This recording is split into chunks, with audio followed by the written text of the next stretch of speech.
Welcome to the Monday edition of the SNews, and boy, does it feel good to be back in the Bud Select Zone studios, the home confines, home field advantage for our crew. Lifetime Longhorn Rod Babers joining us today on Mondays as he does customarily.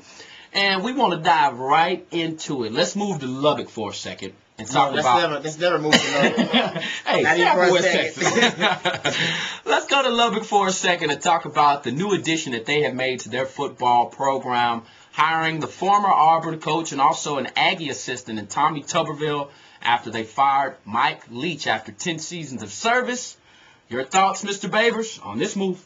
I don't necessarily agree with the move, and I totally respect Coach Tuberville. I think he's done a great job. He's a well-respected coach. But I think if you're going to go in the direction of a guy who, and who's kind of like Tuberville and his mentality and his approach, I think you could have stuck with Ruffin McNeil, a guy who already has connections there, who has relationships with those players, has built those relationships. He has relationships with all the assistant coaches. I heard that that all the guys there at Texas Tech, all the AD and all those guys want to keep that coaching staff around. And I thought that keeping that coaching staff around, you started with Ruffin McNeil. So obviously they felt differently. Tuberville, he's kind of interviewing people for that offensive coordinator and defensive coordinator positions outside of Texas Tech, outside of that staff. I heard Ruffin McNeil has not met with Coach Tuberville yet, so I'm sure there's some animosity there. I just think if you're Texas Tech right now, I think you're heading in the wrong direction considering where you just came from with the Leach situation. I think if you want to, I don't know, I think making a splash was not a big deal for them. I think actually they should have been trying to avoid the big splash because they just made one with Leach. I think now you try to avoid the big splash, go with the guy who has the continuity, and I thought that was Ruffin McNeil.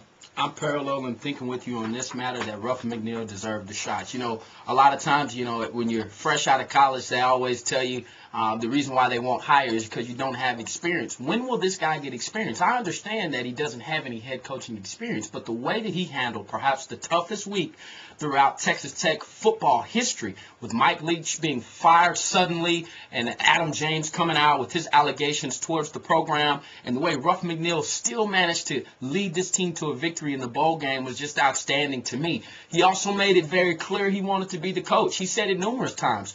I want to be the head coach of the Texas Tech football team. That didn't happen. Now, in saying that, I think Tommy Tuberville will be good for this program. Here's why. In the early 2000s, from 2000 to 2005, he won the Western Division there at Auburn all but 1 year. The guy obviously knows what he's doing. The question will be, will there be some strife between he and Ruffin McNeil if Ruffin stays? Tommy Tuberville, obviously a defensive-minded guy.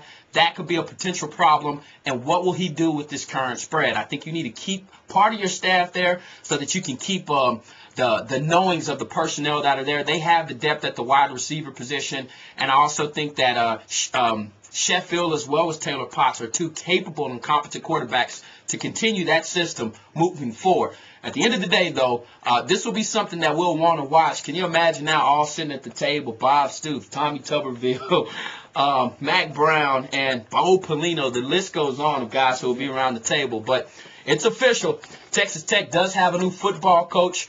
And always be reminded, you can check our blogs out. They blog every week. Brooks blogging, Madani's musing, LonghornStation.com. We'll see you tomorrow on the next edition of the SNews.